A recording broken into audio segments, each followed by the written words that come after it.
Thanks for joining us tonight. We're starting our show talking about a familiar topic, fraud in Minnesota.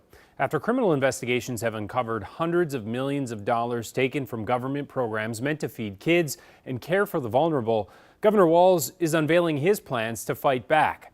The executive order Walz signed today creates a centralized state fraud investigations unit within the BCA. It also expands state agencies' authority to stop payments from going to people or entities suspected, charged, or convicted of fraud or financial crimes. And while signing the order today, Walz also unveiled a legislative proposal that would beef up fraud detection, investigations, and prevention programs in the state. Lou Raguse has reported extensively on the cases that led to today's announcement and explains why some lawmakers are pushing back, saying it's too little too late. Hi, Lou. Hi, Kent. The fraud really started taking off during the COVID-19 pandemic, nearly 5 years ago now. Governor Tim Walz's action today comes after the question has been posed several times whether he's taking fraud seriously enough. The largest pandemic fraud in the United States. The $250 million Feeding Our Future scheme consisted of money doled out by the Minnesota Department of Education to people falsely claiming to serve meals to children during the pandemic. But that was far from the only fraud targeting state agencies and programs over the last 5 years.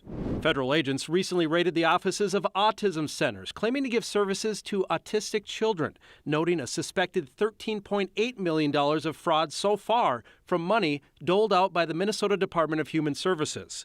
DHS was also responsible for paying suspected fraudsters at least $21 million for personal care assistance services intended for the elderly and disabled, in cases investigated and charged by the Attorney General's Office Medicaid Fraud Control Unit. It involved everything from false documentation, overbilling, billing for services not provided, kickbacks, and diversion of funds for personal uses, among other things. It's maddening. At a press conference announcing an executive order and proposed legislation to fight and prevent fraud at the state level, Walz characterized the lack of healthy skepticism within the state agencies that got scammed as a culture of generosity.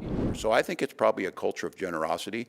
I think it's a culture of being a little too trusting on this. And I'm saying that today is, I don't think those are bad character traits, but I don't think they're necessarily as effective in a time where we're seeing fraud increase. So through the signing of an executive order, Walz is establishing a centralized criminal investigations section dedicated to financial crimes and fraud to try to stop the scamming of programs funded or administered by the state government.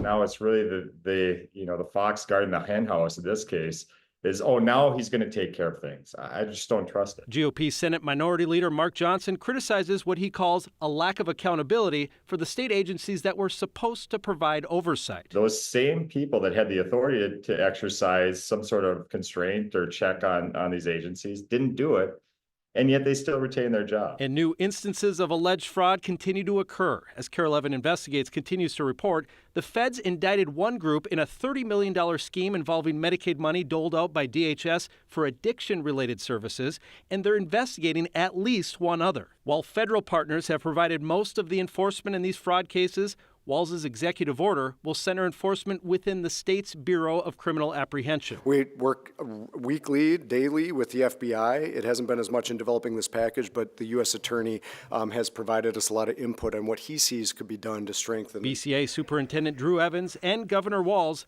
say several of their other proposals will need to be passed in this upcoming legislative session. So we'll have a real clean statute if it was adopted so that we could move forward with that. And then the penalties reflect the seriousness of the crime.